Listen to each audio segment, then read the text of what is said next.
Continuing our read, A to Z's of horror. Today we are doing E for escape.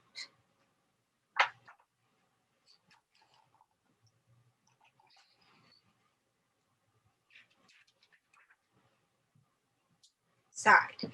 Death has come to your little town, Sheriff. You can either ignore it or you can help me to stop it. Dr. Sam Loomis in Halloween, 1978.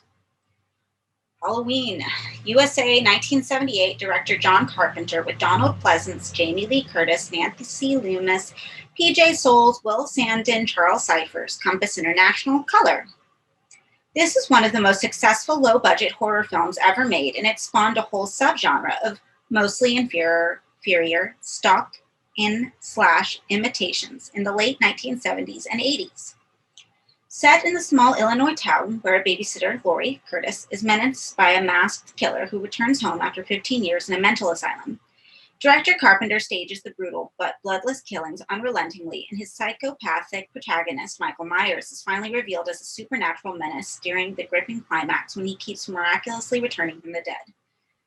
With clips from Forbidden Planet 1956 and The Thing from Another World 1951 on TV, the television version, supervised by Carpenter, varies slightly from the theatrical print. Sequels: Halloween 2, Halloween 3, Season of the Witch, Halloween 4, The Return of Michael Myers, Halloween 5, Halloween, The Curse of Michael Myers.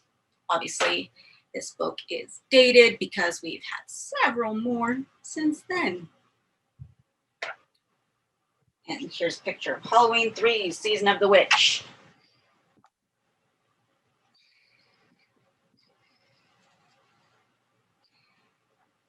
In America, the cliche goes, people are much more mobile. In the United States, there are suburbs. The day director John Carpenter moved to the suburbs, horror acquired a new subgenre. After World War II, suburbia came into being because there was a giant push to normalcy, explains Carpenter. That normalcy was the issue. Let's all get normal again. Normalcy can be destructive to the imagination, to creativity, to the intellect, to the soul. The only way we grow as people is through confronting our dark side, because if all you want is the quiet and the safety, then you are giving up on reality. A lot of horror films in the past were set in a haunted house or some dark environment to begin with, so that you're immediately alerted to the fact that, oh, this is going to be scary. Well, the harder thing to do then is take a horror movie and put it into a suburban atmosphere with a nice little row of houses and beautiful manicured lawns in some place that you assume is very safe, because if horror can get there, it can get anywhere. Suburbia is supposed to be safe. Your house is supposed to be a sanctuary. Nowadays, maybe because of conditions beyond our control, there is no sanctuary. And I think that is in the audience's mind. So a filmmaker, if he plays with that, can create fear, lots of fear. Deborah Hill, who produced and co-wrote Halloween 1978 with Carpenter, agrees. I think John wanted to use that kind of suburban neighborhood because of the feeling of being trapped in a house that looked so beautiful with its manicured lawns. It looked like the kind of place that you would want to have your children playing in, and the idea that there was something lurking behind those trees. All these identical houses across the street from each other created this kind of claustrophobic effect and feeling that something was wrong. You shoot small-town America from an angle that gives it a sense of doom, continues Carpenter. Using wide-angle lenses also helps, and if you use the tracking shot, do it very slowly and methodically, be very authoritative about it, then the audience feels there is something strange there. Originally based on a concept entitled The Babysitter Murders, John Carpenter's Halloween was made for just $320,000. Since then, it has amassed a worldwide gross well in excess of $50 million, making it the highest proportional return of a feature film investment in movie history. The film opens on Halloween night, 1963, in the small town of Haddonfield, Illinois. 6-year-old Michael Myers watches his older sister and her boyfriend through the window of their house. When the boyfriend leaves, he takes a butcher's knife from the kitchen drawer and, wearing a blank-faced Halloween mask, follows his sister upstairs to her bedroom and brutally murders her. Exactly 15 years later, Michael Myers escapes from the Illinois State Mental Hospital and returns to Haddonfield. Pursued by Dr. Sam Loomis, Donald Pleasance, whose care he was under, Myers stalks and systematically kills teenage babysitters and their boyfriends, slowly getting closer to heroine, Laurie Strode, Jamie Lee Curtis, and her 2 young charges. For much of Halloween, Carpenter keeps his audience off balance by using some clever technical sleight of hand, including a Steadicam camera for the murderer's point of view. You have a gyroscopic mount and an operator, he explains, and he can run and move, and that kind of gives you a dreamy, floating quality. Side quote. It is human nature to be fascinated by the horrible, the forbidden. We seek it out and we challenge it. The horror film is unique because it is a shared involvement. The audience feels common emotions. Ultimately, it's a test of ourselves. Can I stand what I'm about to see? Will I make it through this? Of course, deep down, they know they're safe, and the experience gives the audience a tremendous release of tension and anxiety. John Carpenter. And then here is a photo of Deborah Hill and John Carpenter.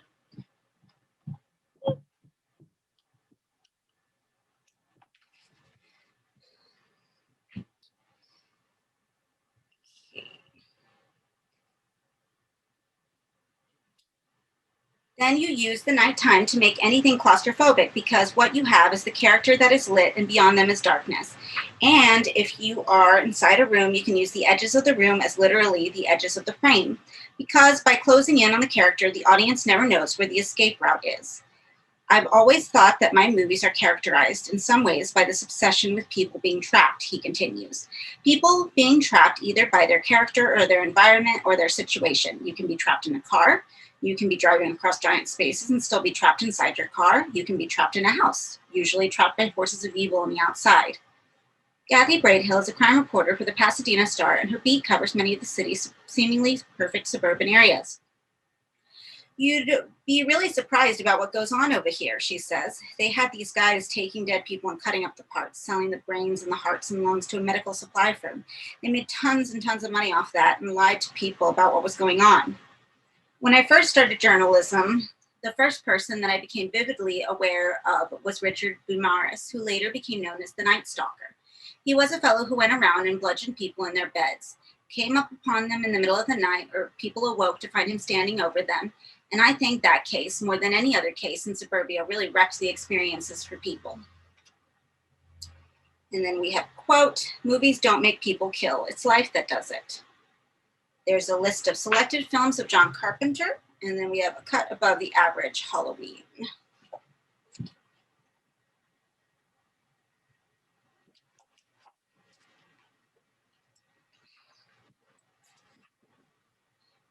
We were all really comfortable for a lot of years, says Carpenter. Nowadays, people are very frightened and they don't want to look underneath anymore. There was a famous case in New York where this lady was being killed and no one helped. She was screaming and they closed their windows to it. In general, there's an apathy that has taken over the country now. It is not quite as strong back in 1978 when I made Halloween, but it was still there to that point. Now when you run and scream for help, people tend to not want to get involved, and that's a terrifying thing. In Halloween, says Deborah Hill, Jamie Lee Curtis's character runs for help, but the neighbor ignores her and turns out the light. I think that epitomizes what happens in suburban neighborhoods where people are either afraid or in denial that something bad is happening. And the role of Donald Pleasant's character was basically to come to this town and say there's something going on. You have to do something. You can't just keep the door shut. You can't just keep the windows closed. I remember trick-or-treating, says reporter Kathy Braidhill. I remember going out for Halloween. Now you don't dare take your kids trick-or-treating. You may do it in a controlled, contained environment so that nobody can possibly touch your child these days. It seems to me, adds Deborah Hill, that the lines between reality and fantasy in horror pictures about suburbia have really blurred because those neighborhoods aren't safe any longer. Nowadays, violence is commonplace, agrees Carpenter. It seems so random. It happens all around us in every place. People seem to be seeking reassurance in the movies. I suppose that the time is over for the kind of movie that Halloween is. It's time to move on, to tell other stories. And we have a side quote. Deborah Hill and I were forced into making the 2 Halloween sequels for financial and busyness reasons. There was going to be a tremendous lawsuit if we didn't, and our business manager said, if you don't do this, you're stupid. So we did, and the idea was to give young directors a chance to make their first film and maybe want different stories. Well, we found out that the audience didn't want different stories. Halloween 2 was similar to the first one, but Halloween 3 was not. What they wanted was just the same old thing over and over again. John Carpenter. Got a picture here of Laurie Strode. And that is Eve for Escape.